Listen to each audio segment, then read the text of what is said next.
Hello students, welcome back. आज मैं Divya Agrawal, assistant professor department of chemical engineering MIET। आज हम आगे का टॉपिक कवर करते हैं जो है हमारा बायोमास एनर्जी। अपने पहले लेक्चर में मैंने आपको रिन्यूएबल एनर्जी रिसोर्सेज के बारे में बताया था कि क्या उसकी ज़रूरत है, वो होते क्या हैं और उनके एग्जाम्पल्स क्या क्या हैं। तो सबसे पहला हम शुरू करते हैं बायोमास एनर्जी कि बायोमास एनर्जी होता क्या है। सबसे पहले हम बायोमास एनर्जी में पढ़ेंगे व्हाट इज़ बायोमास। बायोमास क्या है? वो वेस्ट जो हम लिविंग बीइंग से डिराइव करते हैं, दैट वाज बायोमास। इसको हम कन्वर्ट करते हैं एनर्जी में और उससे प्रोड्यूस करते हैं अपनी इलेक्ट्रिसिटी या उसके डिफरेंट एप्लीकेशंस। तो बायोमास क्या है आपका? Biomass is the organic matter produced by plants for terrestrial, aquatic and their derivatives. It can be considered a renewable source of energy because plant life renews and adds to itself every year. जैसे कि हम इसमें पढ़ रहे हैं renewable energy resource, तो मैंने biomass को रिन्यूएबल क्यों कहा? बायोमास रिन्यूएबल इस तरह से है क्योंकि हमारे पास ये बहुत ज़्यादा अवेलेबल है, और ये बार बार रिन्यू भी हो जाता है। हम डेली अपना वेस्ट प्रोड्यूस करते हैं, domestic waste, municipal waste, animal waste, agriculture waste, ये डेली प्रोड्यूस होता है। ऐसा नहीं है कि अगर आज प्रोड्यूस हुआ उसके बाद उसने मिलियंस ऑफ ईयर्स लेगा, ये डेली प्रोड्यूस हो रहा है, इसलिए हम इसे क्या बोल रहे हैं? Renewable energy resource. तो इसके बाद आता है बायो एनर्जी। बायो एनर्जी क्या हुआ? जो हम बायोमास से को यूज़ करके जिसको प्रोड्यूस कर रहे हैं, that was the bio energy. और बायोमास क्या है आपका? Organic material. तो आप देख सकते हैं बायोमास के सोर्सेस कि हम कहाँ से अपने बायोमास को ऑब्टेन कर सकते हैं। हमारे पास फॉरेस्ट्री क्रॉप रेसिड्यूज़ हैं, इंडस्ट्रियल रेसिड्यूज़ हैं, एनिमल रेसिड्यूज़ हैं, म्यूनिसिपल सॉलिड वेस्ट है, सीवेज है, एग्रीकल्चर क्रॉप एंड रेसिड्यूज़ है। सबसे पहला बायोमास का यूज़ किया है कि हम इसे फर्टिलाइज़र की तरह यूज़ कर सकते हैं, एक खाद्य की तरह यूज़ कर सकते हैं।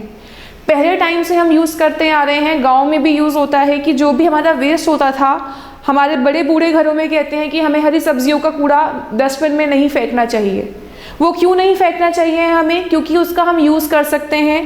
पहला क्या है, उसे हम जानवरों को डाल सकते हैं, गाय भैंसें उसे खा सकती हैं, उनका खाना बन सकता है। दूसरा क्या है, हम उसे डिकम्पोज करके उसका मैन्योर या फर्टिलाइज़र बना सकते हैं।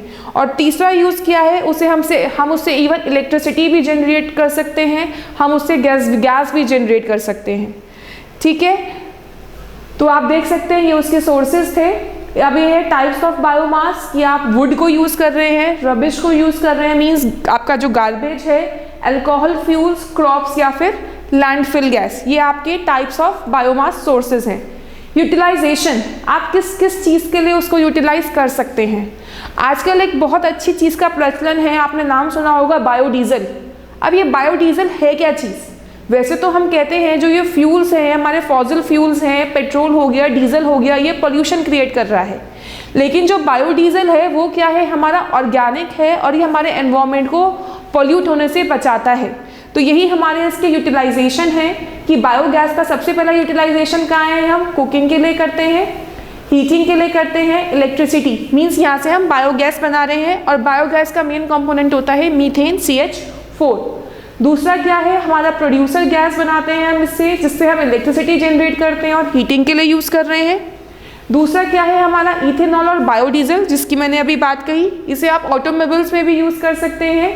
दूसरा, हम इससे स्टीम बनाकर इलेक्ट्रिसिटी प्रोड्यूस करने के लिए भी यूज़ कर सकते हैं। अब now the properties of biogas, इसकी प्रॉपर्टीज़ क्या हैं? प्रॉपर्टीज़ हमारी दो टाइप की होती हैं, फिजिकल प्रॉपर्टीज़ और केमिकल प्रॉपर्टीज़।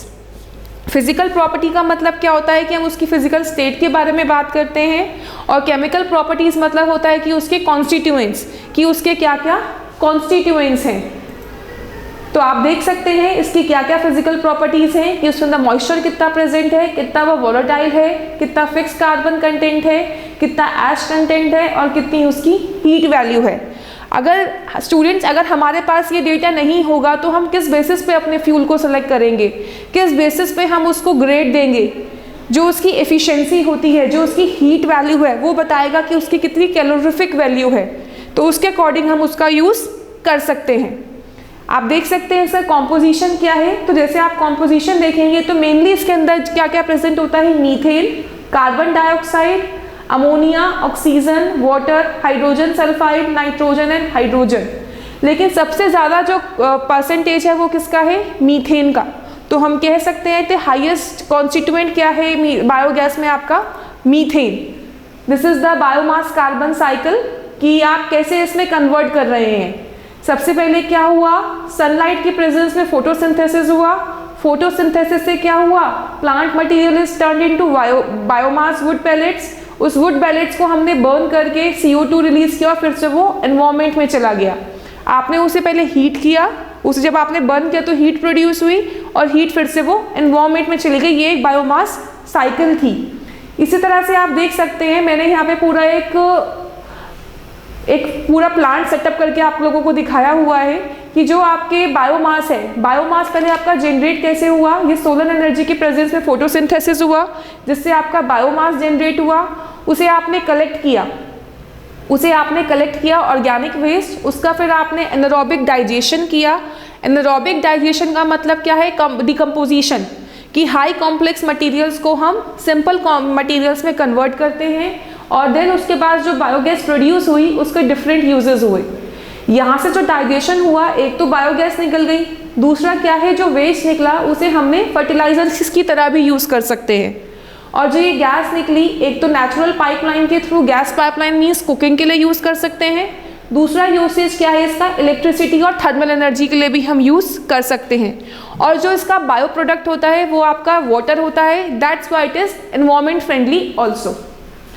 तो आप देख सकते हैं ये इस पूरे प्रोसेस को हम बोलते हैं बायोकेमिकल कन्वर्जन, जिसमें हम बायोमास को कन्वर्ट करते हैं केमिकली एक सिंपलर सब्सटेंसेस में, कॉम्प्लेक्स मटेरियल को सिंपलर सब्सटेंसेस में, दैट वाज बायोकेमिकल कन्वर्जन, जिससे हमें यूजफुल प्रोडक्ट मिलता है गैस, जिसे हम यूज़ कर सकते हैं डोमेस्टिक कुकिंग और इलेक्ट्रिसिटी प्रोडक्शन में। इसमें एक और वर्ड आता है हमारा फर्मेंटेशन। फर्मेंटेशन मतलब क्या होता है, फर्मेंटेशन होता है कि जब हम कोई केमिकल रिएक्शन करें जिससे हमारा बैक्टीरियाज की प्रेजेंस में, माइक्रो ऑर्गेनिजम्स की प्रेजेंस में जो केमिकल रिएक्शन हुई और जिससे हमारा कन्वर्जन हो, दैट इज फर्मेंटेशन।